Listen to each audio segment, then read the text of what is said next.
सैया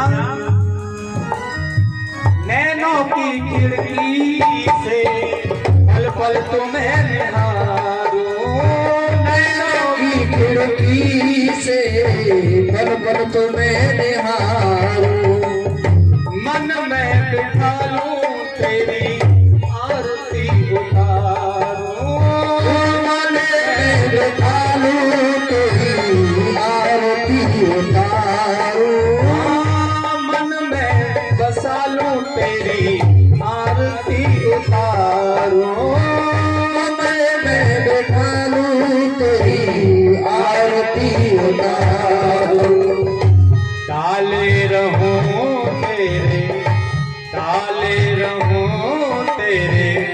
चरणों में डेरा, यूं बीत जाए जीवन मेरा, हर सांस मेरे हो सुमिरन तेरा, यूं बीत जाए जीवन मेरा, हर सांस में हो सुमिरन तेरा, यूं बीत जाए जीवन मेरा, हर सांस मेरे हो सुमिरन तेरा, यूं बीत जाए जीवन मेरा।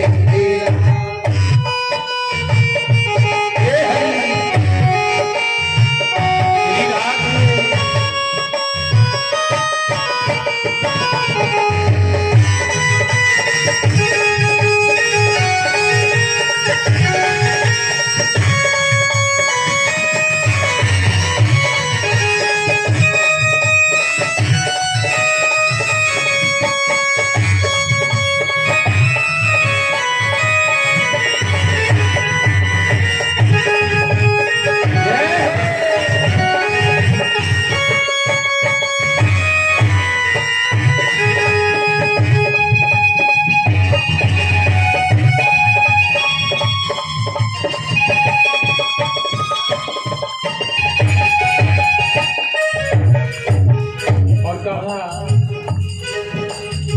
जो भी तेरा प्यारा हो मेरे दिल का प्यारा हो, तेरा प्यारा हो तेरे दिल का प्यारा हो, मेरे सर का ताज हो मेरी आंखों का तारा हो, तेरे सर का ताज हो मेरी आंखों का तारा हो, हाँ, मेरे सर का ताज हो मेरी आंखों का प्यारा हो, मेरे सर का ताज हो मेरी आंखों का प्यारा हो, सब मैं निहारूं, सब मैं निहारूं, रूप सुनहरा हर सांस में हो तो मेरा तेरा, हर सांस मेरे हो सुमिरन तेरा,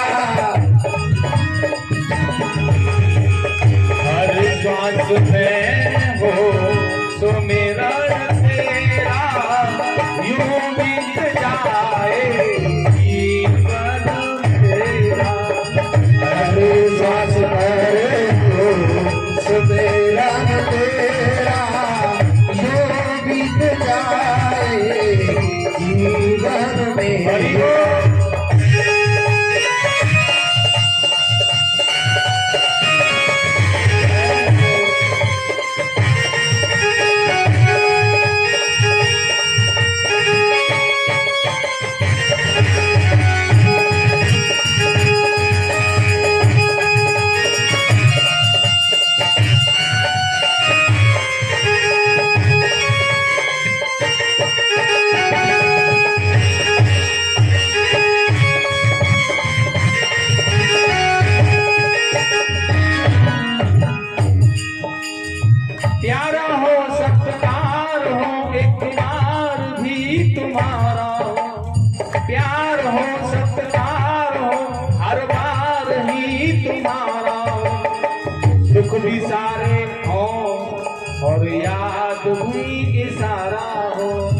सुख भी सारे हो और याद भी सारा हो, सुख भी सारे हो और याद भी सारा हो, सुख भी सारे हो और याद भी सारा हो। आत्मा पर पहरा तुम्हारा, हो आत्मा पर पहरा तुम्हारा, यूं बीत जाए जीवन मेरा। हर श्वास में हो सुमिरन तेरा, यूं बीत जाए जीवन मेरा। हर श्वास में हो सुमिरन तेरा, यूं बीत जाए जीवन मेरा। हर श्वास में हो सुमिरन तेरा, यूं बीत जाए जीवन मेरा। यूं बीत जाए जीवन मेरा। ऐसा भगवान से बना। बोलेंगे गोविंद भगवान की जय। हर सांस सांस में आप वैसे रहो, मेरे मन पर पहरा हो, मेरी आत्माओं पर पहरा हो, तो तुम्हारा हो दुनिया का ना हो, मैं बनूं तो केवल तुम्हारा बनूं, दुनिया का ना बनूं। ऐसी भावनाएं भगवान से रखें। अम्बरीश की तरह तो जरूर ही सुदर्शन चक्र ही रक्षा करेगा, फिर कल्याण संसार में कोई तुम्हारा कुछ बिगाड़ नहीं सकेगा। राधे। और ये 50 रुपए श्रीमान तेजवीर पंडित जी कथा प्रदान कर रहे हैं। भगवान इनकी सभी मनोकामना पूर्ण करें। बोलिए गोविंद भगवान की जय। प्रेम से बोलेंगे बांके बिहारी लाल। आगे बड़ा सुंदर भाव है। इच्छांकु वंश का वर्णन, जिसमें इच्छांकु के पुत्र विकुक्ष ने श्राद्ध अपने पिताजी के लिए श्राद्ध में पशुओं का झूठा मांस ला करके दिया, और जिससे उन्होंने उन्हें घर से निकाल दिया। लेकिन आगे इक्ष्वाकु महाराज के चले जाने के बाद इन्होंने राजधानी को संभाला, और आगे इनके वंश में योगनाथ नाम के राजा हुए, जो इनके संतान नहीं हुए। सूर्यवंश में बड़ी समस्याएं रही हैं। पुत्र की प्राप्ति के लिए अनेक प्रकारों के यज्ञ करने पड़े।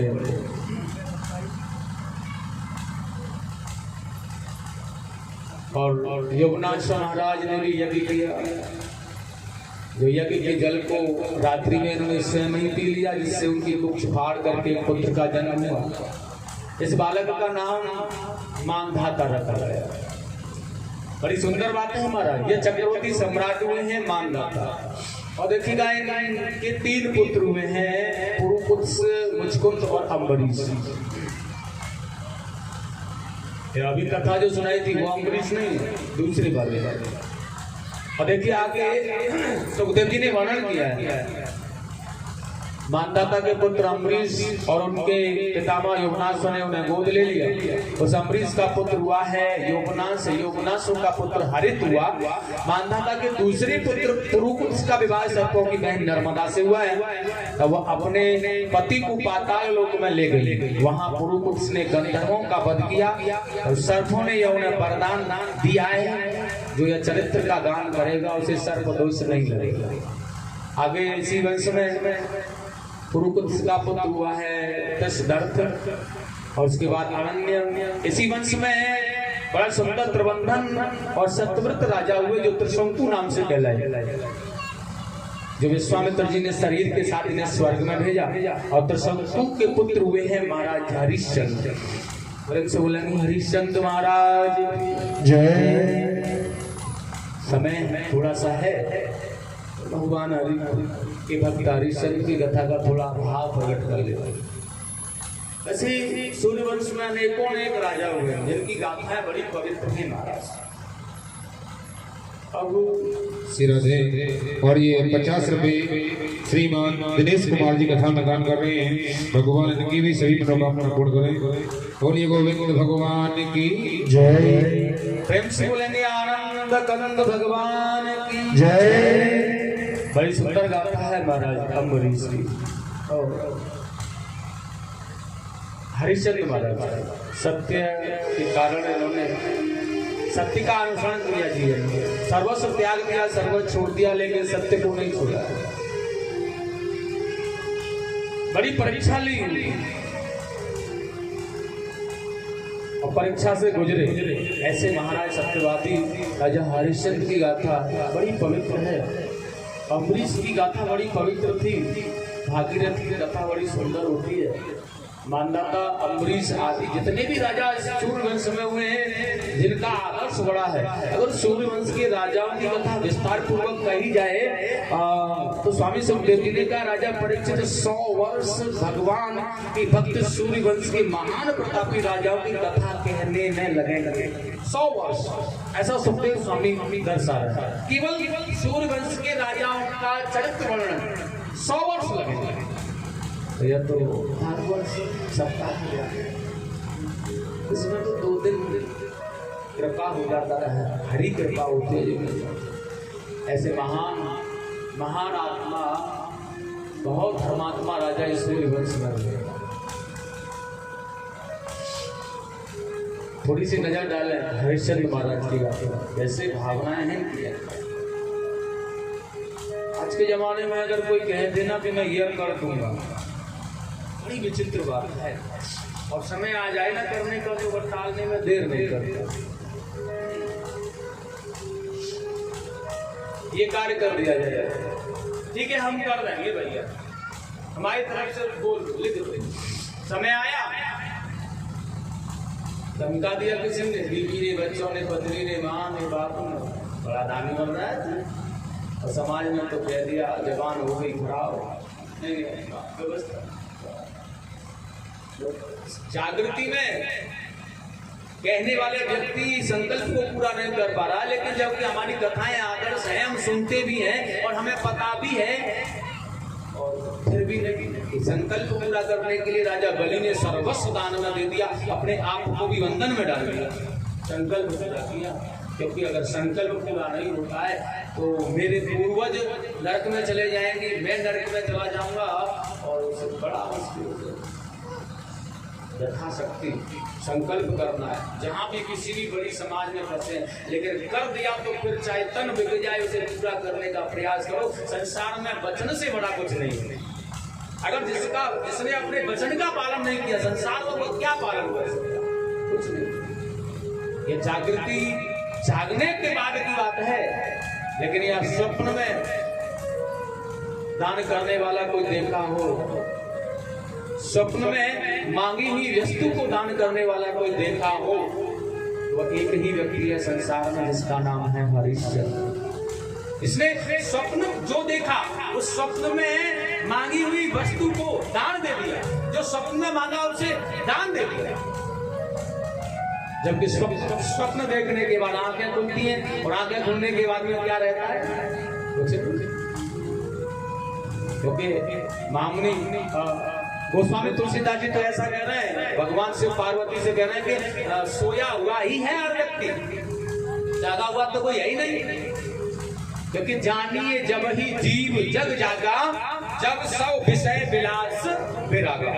जागा हुआ कब समझना है से, जब यह विषयों से वैराग्य ले चुका है और अपनों के मुंह को तोड़ चुका है, वैराग्यवान है सुदामा जी की तरह, तो जागा हुआ है। क्योंकि जागा हुआ है तो हरि चर्चा है, हरि सुन भगवान के चरणों में लगा हुआ है मन, और विषयों में वासनाओं में विषित है, तो फिर उसे जागा हुआ कैसे समझे? और तो फिर जानबूझ करके भी यह मानो कि सोया हुआ व्यक्ति है, जानबूझ करके।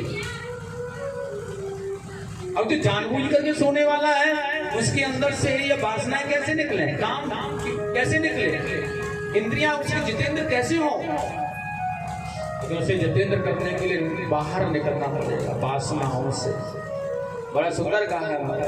एक बार की बात, महाराज हरिश्चंद्र ने स्वप्न देखा और स्वप्न को देखने के बाद प्रातः हुआ और आंखें खुली। और आंख खुलने के बाद में मन में वही बात कि जो स्वप्न देखा है,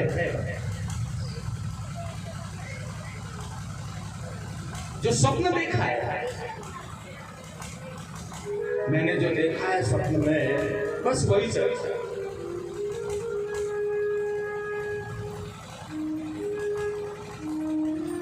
लेकिन पति का धर्म बनता है अपने फैसले को अपने आप ही न लेना, निर्णय न लेना। उन्होंने कहा स्वप्न तो देखा है मैंने, ये सब कुछ किया है, लेकिन अब बच्चों से भी परामर्श कर लेते हैं। अच्छा परिवार है, सद्बुद्धि जिनके अंदर है, वहाँ परामर्श करने में कोई आपत्ति नहीं है। यह बिल्कुल शास्त्र का विधान है। जहाँ सद्बुद्धि है वहाँ परामर्श करने में कोई बात नहीं है। कर्दम ऋषि ने भी अपने पुत्र कपिल से परामर्श किया है संन्यास लेने के लिए। अब भैया हमारा ग्रस्त जीवन तो पूरा हो गया, तुम कहो तो हम संन्यास लें। और पुत्र को भी चाहिए कि पिताजी के कर्तव्य पथ पूरे हो गए हैं तो फिर उन्हें बंधन में न बांध करके रहता है। हम लायक कर दिए, इतना कम है क्या हमारे माँ बाप के लिए? हम लायक किए, पढ़ाया लिखाया, सर्वस्व बनाया, इतना लायक कर दिया कि हम अपनी प्रतिष्ठा दुनिया में फैला सकते हैं। और फिर भी अगर माँ बाप को बांध करके रखा जाए, उन्हें पुत्र का भी धर्म बनता है कि उन्हें उन जीवन के बंधनों से मुक्त कर दिया जाए, तो शायद कि उनका मन ठाकुर जी के चरणों में लग जाए। बंधनों से मुक्त नहीं करोगे तो फिर उनका मन लगने वाला नहीं है, क्योंकि कलह होगी, और कलह होगी तो फिर मन भगवान के चरणों में नहीं लगेगा, और कलह नहीं होगी, शांति होगी तो मन भगवान के चरणों में लग जाएगा। इसलिए कर्दम जी ने पूछा, मैं भजन करने जा रहा हूँ, तुम्हारी स्मृति, तुम्हारी राय क्या है पुत्र? जाऊं या नहीं जाऊं? कुछ और करना है मुझे? तब भगवान कपिल ने कहा है, जीवन का समय जो तुम्हारे लिए निर्धारित था ना व्यस्त जीवन में, वह पिताजी पूरा हो गया है। अब आप संन्यास ले लीजिएगा। यह तो हमारी मोह और ममता है महाराज कि हम कुछ और करना चाहते हैं, लेकिन मानव जीवन के कर्तव्य का जो पालन है ना, वो यही समाप्त हो जाता है। पुत्रियों की शादी करना और पुत्र को लायक बनाते हैं, बस। इससे ज्यादा अगर बढ़ोगे तो वासनाएं, जब मोह है, मोह सकल व्यालिन कर मूला ताहि ते उपजत बहुसूला। फिर मोह उत्पन्न होगा तो मोह में दुख होगा, और दुख में बड़ी पीड़ा होगी, बड़ी सूल खुजेंगी, बड़ी नाना प्रकार की बातें होंगी, बहुत परेशानी हो जाएगी, जीवन संघर्षमय हो जाएगा, मन ठाकुर जी के चरणों में लगने वाला है। बातें छोड़ कैसे दें? मैंने कईयों को सुना देखते हुए कि हमारे पिताजी ने हमें कुछ नहीं दिया और हमने अपने बलबूते पे सब कुछ खड़ा किया। हमने किया है तो हमारे पुत्र का भी धर्म बनता है, कर्म बनता है कि वह भी अपनी मेहनत से ऐसा करे। हम कर सकते हैं तो उसे क्यों नहीं? इसलिए हमें लायक बना देने की कोशिश पुत्र की करनी चाहिए। लायक बना देने के बाद छोड़ देना। बाकी माया की ममता, माया का मोह जो कि हम फंसे हुए हैं, क्योंकि यह कली काल है, इसमें माया का बड़ा प्रभाव है, लेकिन फिर भी छोड़ने का प्रयास करें, ठाकुर जी से मन लगाने की कोशिश करें, क्योंकि हम क्या करने वाले हैं, क्या करेंगे? सर्वस्व करने वाला तो वही मुरली बने होगा, उसकी कृपा पालेंगे तो शायद है कि अच्छा होगा। और वही हरिश्चंद्र जी ने किया, बड़ा सुंदर कहा है। अपनी पत्नी से कहा राजा, देवी देखा है रात स्वप्न मैंने भी स्वप्न देखा है, उसमें तुम अपनी राय बताना क्या करना है। देखा है रात स्वप्न मैंने, ओ गुरुदेव द्वार पर आए हैं। एक साधु आए हैं, एक गुरुजी आए पधारे हैं हमारे यहाँ, और वो क्या कह रहे हैं? गुरुदेव द्वार पर आए हैं, सब मांग लिया धन राज्य मेरा, सब मांग लिया धन राज्य मेरा, मुझसे यह वचन भराए हैं सब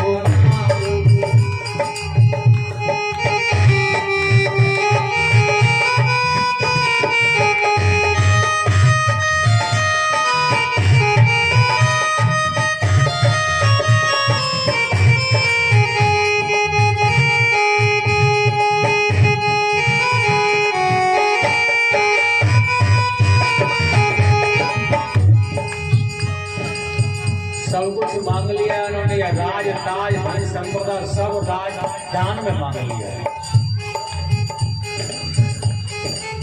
इसलिए मैं पूछ रहा हूँ अर्धांगिनी को तुम्हारी क्या है? इसलिए बता दो प्रिय, इसलिए बता दो तुम प्रिय, हमको कैसा अब करना, हमको कैसा अब करना है। मेरा मार्गदर्शन करो कि मुझे क्या करना। सतबुद्धि जहाँ होती है ना वहाँ मार्गदर्शन किया जाता है। पति ने कहा पत्नी से यह संकट है, अब क्या करना चाहिए? और जहाँ सतबुद्धि होती है, संभाव होता है, भावनाएं बन जाती है, तो उसका मार्ग निकल आता है।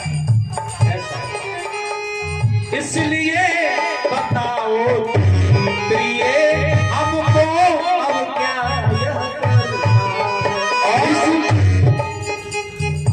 बड़ा सुंदर गाना है। रानी बोली प्रियतम सुन लो, रानी बोली प्रियतम सुन लो, हमें सत्य से नहीं टिकना है।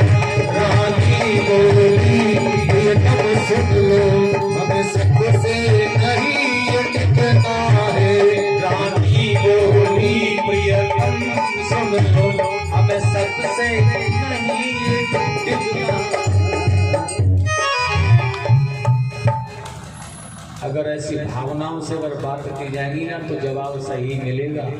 मन था हरिश्चंद्र का कि मुझे यह स्वप्न का मांगा हुआ दान देना है, लेकिन मैं बिना परामर्श के कैसे दूं? इसलिए उसे अधिकार दिया है। और जब उसे अधिकार दिया तो क्या करें? मार्गदर्शन करूं तुम हमारा, मैं क्या करूं, कैसे करूं, मैं बड़े संघर्ष में हूं। तो उस पत्नी ने भी कह दिया सत्य से नीचे नहीं टिकना है, हमें सत्य से हटना नहीं है, चाहे सर्वस्व लुट जाए। और वही सत्य जवाब मिलेगा जब ऐसा मन अपना होगा, ऐसा प्रिय भाषण अपना होगा, ऐसी प्रिय भावनाएं अपनी होंगी, तो सत्यता का प्रतीक नजर आएगा, सत्य ही जवाब मिलेगा और तुम्हारे हित में होगा वो जवाब। इसलिए कह दिया तारा कोई बात नहीं है, जो तुम्हें करना है वो जैसा करना है, लेकिन इस बात का ध्यान रखना है सत्य से पीछे नहीं हटना है। जो सत्य है वही करो, जैसा तुम्हारे राजा को निर्णय मिल गया।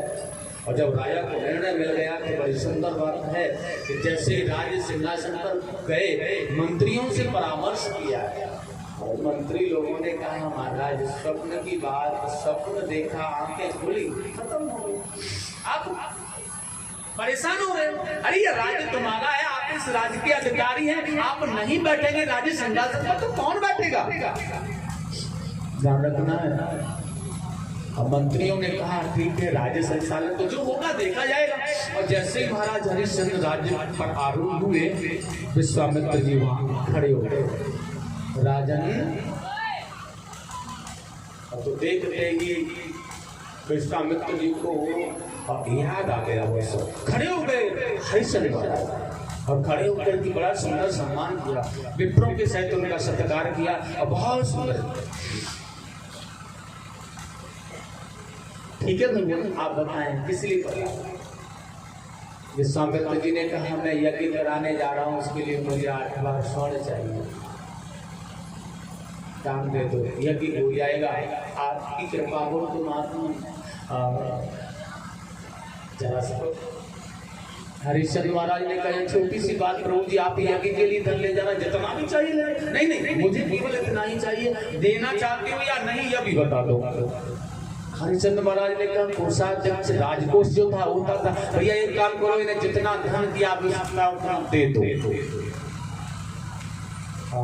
महाराज विश्वामित्र जी ने कहा राजन क्या कह रहे हो?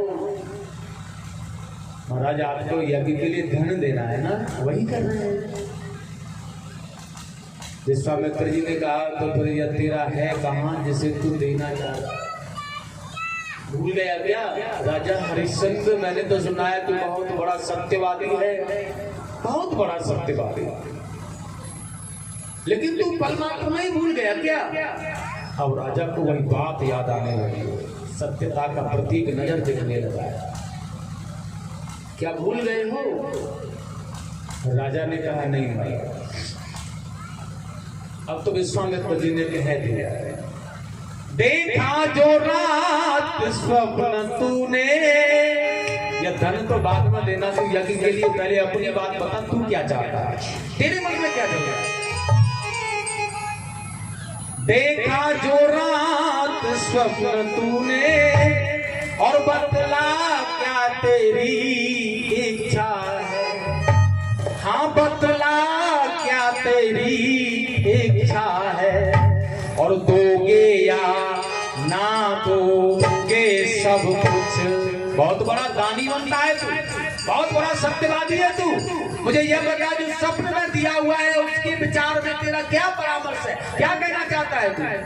दोगे या ना दोगे सब कुछ अब होगी तेरी परीक्षा है, दोगे या ना दोगे सब कुछ अब होगी तेरी परीक्षा है, दोगे या ना दोगे सब कुछ अब होगी तेरी परीक्षा है, दोगे या ना दोगे सब कुछ अब होगी तेरी परीक्षा है।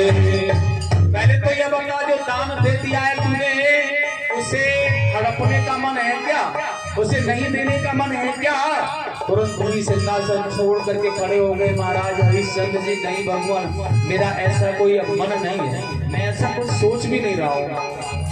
तो फिर यह राज्य तो मैंने तुमसे दान में मांग लिया है, यह तो राजधन वैभव तेरा सब कुछ दान में तुमने दे दिया है, तो फिर यह राजकोष राज्य इसका नहीं है, तो फिर यह दान तुम दिए हुए दान में से दान कैसे कर सकते हो? यह अधिकार तुम्हें किसने दिया? हरिश्चंद्र महाराज की आंखें निकल रही, सही कह रहे हैं, ठीक है महाराज रहने दो भैया, लेकिन आपको स्वर्ण देना है। इतना स्वर्ण तो राजा अपने श्रृंगार में भी रखते होंगे शायद, जितना तुम्हें देना था, इसलिए अपने जो श्रृंगार रूपी बहुत सुंदर स्वर्ण मुद्राएं जो पहने हुए थे, वो सोने के जो सुंदर हार थे राय से चिन्ह वाले, उन्हें उतार करके देना। यह महाराज जी आपका यज्ञ पूरा होगा। लेकिन विश्वामित्र जी ने कहा यह राज सिंहासन पर बैठने वाले व्यक्ति की पहचान है, जो इस सिंहासन पर बैठता है वह इन्हें ग्रहण करता है और राजा होता है, इनका अधिकार तुम्हें दान देने का नहीं है। हम तुम्हारा उनके पुत्र रोहिदास और रानी तारा भी आ गई, महलों में रहने वाली तारा रानी अपने गहनों को उतार कर देती है। महाराज यह राजसी नहीं है, यह राजा के चिन्ह अंकित नहीं है, यह मेरा उपहार जो मेरे पास है, यह आप ग्रहण करें और यह की जनाएं। अपना पुत्र कहता है उनका मेरे पास जो है आप यह लेता हूँ मुनिवर। लेकिन विश्वामित्र जी ने बहुत कठिन परीक्षा, नहीं यह तुम्हारा पुत्र जो पहन रहा है यह राज्य का ही अधिकार है इस पर, और जो तुम्हारी नारी है ना, तुम्हारी पत्नी जो पहन रही है यह भी राज्य का अधिकार है। राजा यह सर्वस्व जो भी है ना, यह सब वस्त्र जो भी पहना है तुमने, जो तुम्हारे पास है, इसमें सब कुछ राज्य का अधिकार है। और जो राज्य सहित सब दान कर दिया तो इसमें तुम्हारा क्या अधिकार होता है? अब बताओ दोगे या नहीं दोगे? तुमने तो कहा था ना कि हम तुम्हें यज्ञ के लिए देंगे धन, तो मुझे वो स्वर्ण 8 बार दे दो या फिर मना कर दो। हरिश्चंद्र जी ने कहा नहीं, हम आपको अवश्य देंगे। आज मन बनाया है इन महात्माओं ने, अगर अयोध्या के सम्राट हरिश्चंद्र अपने नगर में किसी को जाकर के अपनी धरोहर या अपने आप को बेच डालेगा दें तो कोई अधिकार उन्हें कोई ले नहीं पाएगा। अब तो एक ही स्थान उन्हें नजर आ रहा महाराज, हमारा जब तक हमारे द्वारा अगर आपको किसी भी प्रकार से आपका धन अर्जित हो सकता है, यज्ञ पूर्ण हो सकता है तो आप ले लीजिए। और वह स्थान एक ही है केवल, जबकि दुनिया से अलग है, वह है भगवान का सुंदर स्थान काशी। और महाराज आज उन वस्त्रों को आभूषणों को उतार करके यह समर्पित किया भगवान के चरणों में, विश्वामित्र जी के चरणों में, और सर्वस्व राज्य का अधिकारी उन्हें बना दिया। महाराज यह सर्वस्व तुम्हारा, चलिए हम आपको आपका दिया हुआ जो हमारा जो प्रण है, जो हमारा संकल्प है किया हुआ, उसे पूर्ण करेंगे। आप हमारे साथ चलिएगा। और जाने बड़ा सुंदर है महाराज, हरिश्चंद्र अपने पुत्र और पत्नी के साथ, बड़ा सुंदर कहा है किसी ने, बहुत सुंदर शब्द। हरिश्चंद्र तारापति रोहित कुमार और बिकने चले हैं वो काशी बाजार, लेकिन सत नहीं छोड़ा है उन तीनों, सत नहीं छोड़ा है उन तीनों, सत नहीं छोड़ा है उन तीनों ने, सत नहीं छोड़ा है उन तीनों ने। ओ हरिश्चंद्र तारावती रोहित कुमार बिकने चले हैं वो काशी बाजार, हरिश्चंद्र तारावती रोहित कुमार बिकने चले हैं वो काशी बाजार, नहीं छोड़ा है उन तीनों, सब नहीं छोड़ा है उन तीनों ने, मुख नहीं छोड़ा है उन तीनों ने, मुख नहीं छोड़ा है उन तीनों ने। हरि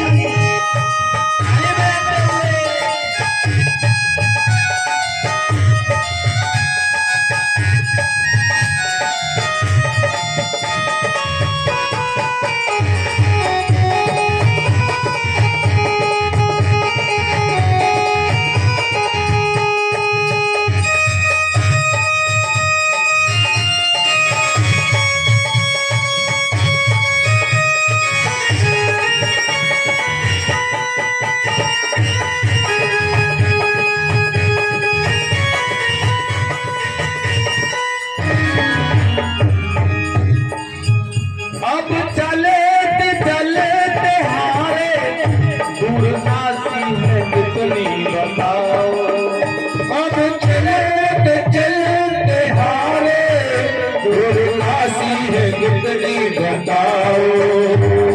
छोटा बालक है कन्ना सा रोजदास अपने माता पिताओं से कहता है, मैया और कितना चलना पड़ेगा, धूप बहुत तेज है, गर्मी पड़ रही है, प्यास भी लग रही है और भूख भी सता रही है मैया, और कितना चलना पड़ेगा।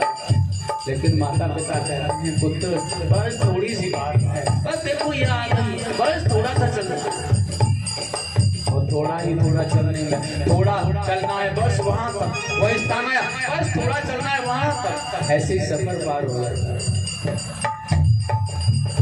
अब चले चले हारे दूर काशी है कितनी बताओ, अब चले चले हारे दूर काशी है कितनी बताओ। मुनिवर भी ये कहते वृक्ष की छाव में बैठ जाओ, मुनिवर भी ये कहते वृक्ष की छाव में बैठ जाओ। बड़े निर्दयी बाबा है, कहा इन्होंने कि थोड़ा सा विश्राम कर लो और थोड़ा सा छाया में बैठ करके छाया ले लो, थक गए होंगे। एक बात भी नहीं बोला इन्होंने। बहुत जटिल है यह, बहुत बड़ा स्वभाव है इनका। यह बिल्कुल भी नहीं देखते कि बालक कितना परेशान होगा। मुनि आप भी न कहते वृक्ष की छाह में बैठ जाओ। मुनि आप भी न कहते वृक्ष की छांव में बैठ जाओ। बिल्कुल भी नहीं कह रहा, बड़ी परेशानी आ गई। रास्ता भी माता पिताओं ने कहा पुत्र कह देंगे तो फिर ऐसा नहीं होगा कि हम कैसे जा पाएंगे, अगर बैठ जाएंगे तो फिर रास्ता भी तो चल रहा है। इसलिए बेटा थोड़ी सी सब्र, थोड़ा सा सब्र करो। रास्ता भी चलना है, रास्ता भी चलना है, दिन भी थोड़ा है। उन तीनों शब्द नहीं छोड़ा है उन तीनों ने, मुख नहीं मोड़ा है उन तीनों ने, मुख नहीं छोड़ा है उन तीनों ने। हरिश्चंद्र तारावती रोहित कुमार दिखने चले हैं वो काशी बाजार। हरिश्चंद्र तारावती रोहित कुमार बिगड़े चले हैं काशी बाजार। सत नहीं छोड़ा है उन तीनों ने, सत नहीं छोड़ा है उन तीनों ने। मुख नहीं मोड़ा है उन तीनों ने। मुख नहीं मोड़ा है उन तीनों ने।